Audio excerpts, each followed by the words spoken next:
The Room Next Door is the newest film from acclaimed director Pedro Almodovar and is getting some light attention here and there throughout award season. But should you go to the theater next door to wherever you are to see it? Well, I'll tell you my take right here. Hello, everyone, and welcome to the channel. My name is Sean Morgan, and I adore movies. I come to you today with a review and discussion of The Room Next Door, Pedro Almodovar's first English language feature film. I like Pedro Almodovar's work quite a bit, though I am a newcomer to his body of films. I loved Pain and Glory from 2019. I loved most of 2021's Parallel Mothers, though I felt it lost me a bit towards the end of the film. That's just a personal preference, and I think I'm probably in the minority there. I believe I remember a lot of people, most people I talked to at least, kind of unequivocally loving every second of that movie. Um, but those are frankly the only two films of Pedro Almodovar's that I've seen, and I have not seen any of his other iconic works, though they remain on my watch list, particularly 2002's Talk to Her, for which Almodovar won the Oscar for Best Original Screenplay. Regardless, given the strength of his work that I have seen and the fact that I love the cast he has assembled for The Room Next Door, that being Julianne Moore, Tilda Swinton, John Turturro, among a few others, um, I was quite looking forward to this film coming out, and I'll say right up front that it is very solid, and I enjoyed it quite a bit. Um, I will be going into spoilers for this film, as it is hard to talk about in terms of thematic elements without delving into plot details. So click away now if that sort of thing is important to you. It will be light spoilers. I just feel like I need to talk about something that is pretty integral to the film. In my opinion, the film is more about philosophical ideas and attitudes towards life and the universe than it is about literal machinations of the story beats, but I will explain myself further. I just wanted to first issue a spoiler warning, a light spoiler warning. Sony Pictures has been pretty reserved about describing the central premise of the film in their marketing, or at least in the trailers that I saw leading up to the actual release of the film here where I live. The movie stars Julianne Moore as Ingrid, a writer who connects with Martha, an old friend played by Tilda Swinton. Martha is a former war reporter who is terminally ill and who asks Ingrid to join her at a rented house in a scenic environment where Martha plans to, at some point during the course of their vacation, take a euthanasia pill to end her own life before her cancer makes her too weak or too unrecognizable. Ingrid is initially resistant to this idea but eventually agrees. Martha tells Ingrid that she just wants company in her final days and wants another human being, quote unquote, in the room next door, and that she won't tell Ingrid which evening will be the evening where she takes this pill that will end her life. The movie then explores these two women in their relationships to one another and respective relationships, regarding life and love and everything in between. It's very much a film that invites the audience to think about big topics and big ideas and big emotions, and the dialogue feels very smart and very sharp, even though it is the first time Almodovar has directed a feature film in English. So, that means that some of the dialogue or mannerisms feel slightly odd or slightly quirky, likely due to, well, A, the director working in an unfamiliar language, or at least not his first language, and also likely due to what I perceived to be unintentional humor to some of the proceedings. There are a few awkward line deliveries or very strange ways that Moore and Swinton are speaking. And obviously, Almodovar is an accomplished filmmaker, and obviously, these two women are very accomplished actresses. So it's not a question of anybody's talent, right?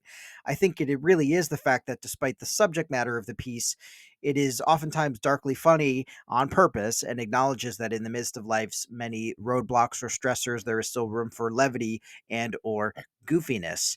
The film really captures and distills a common theme that art tries to tackle quite often, but to varying degrees of success, in my opinion. Um, that's kind of crystallized by a scene later on. John Turturro appears in a few scenes in the film, a former lover of both Ingrid and Martha that Ingrid, Julianne Moore's character, still keeps in contact with. And He and Ingrid have a lunch together where Damien, Turturro's character, discuss his work as a climate activist. And Damien is quite doom and gloom, very pessimistic and enthusiastic about his loss of faith in humanity, their ability to reverse course in time.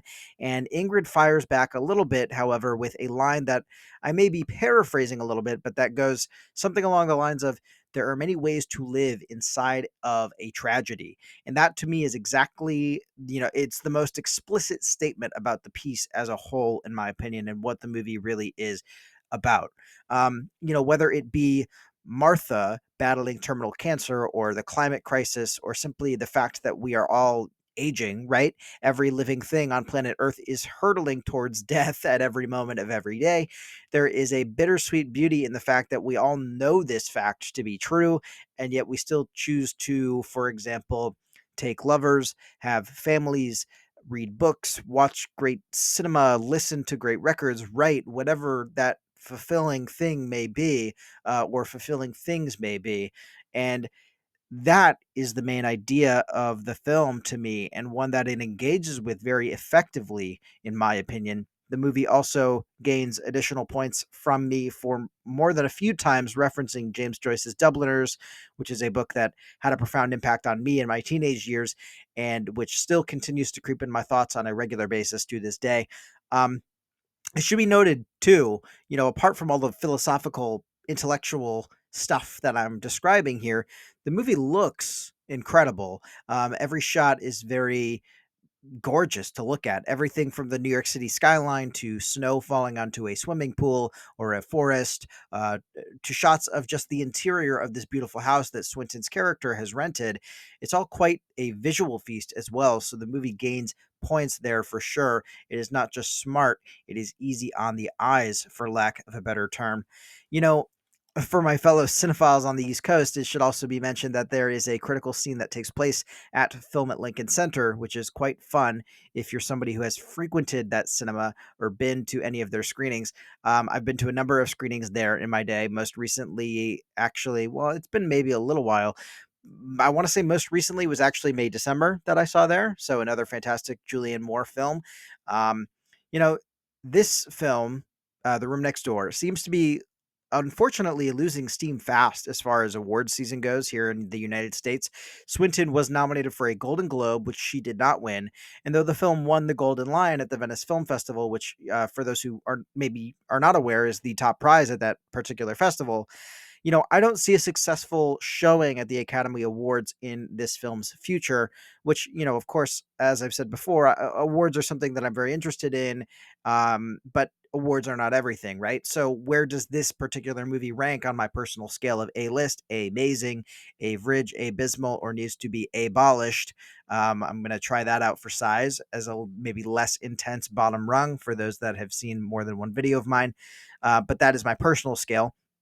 I think that The Room Next Door is definitely an amazing film. So that would be an A amazing on my rating scale, kind of a 4 out of 5 if you really want to convert it into a numerical kind of rating there. I believe, that it is a great piece that I hope more people check out and engage with. I believe that Sony, which distributed the film, still has a deal with Netflix at this time. So if this movie does not stick around at your local cinema, then I encourage you to watch it on Netflix on streaming when it hits there, with your phone preferably set aside and with you giving the movie your full attention. Obviously, I cannot control that. You are within your right to do whatever you want. But I think this movie is something kind of special and really, really well acted, well written, and like I said, really nice to look at. So yeah, those are my thoughts there. I saw this film in a totally empty theater, which was kind of a bummer. I went on, a Thursday night. Uh, I think it was the opening weekend as far as the film rolling out a little wider. So I was kind of bummed that I really was the only one in the theater. I did it as part of an experiment where I attempt to see as many films with AMC A-list as possible in a single year. I saved $10.99 with this A-list slot, which I am not complaining about at all. I feel that that is well worth the savings there. What did you think of The Room Next Door if you have seen it? Oscar nominations are coming this Thursday, the Thursday after I'm recording this video. So they are imminent. Delayed a few times because of the LA fires. which of course perfectly reasonable. And I hope that people continue to, piece their lives back together if they have been affected by those things. But, obviously I will still be looking at those nominations when they come out. So if you are into commenting, please tell me below, your out of the box picks maybe for the slate of nominees. If you have out of the box picks, or if you just have a movie that is kind of agreed upon is likely getting a few nominations, your Emilia Perez's, your The Brutalists. If you have any favorites there too, I'm always interested in learning why people like certain movies in certain Oscar races. Feel free to also subscribe to this channel and keep up to date with my thoughts on all of the latest theatrical releases. Feel free to like this video, or feel free to do both or neither of those things. Either way, I appreciate your time. Thank you so much for watching. Bye.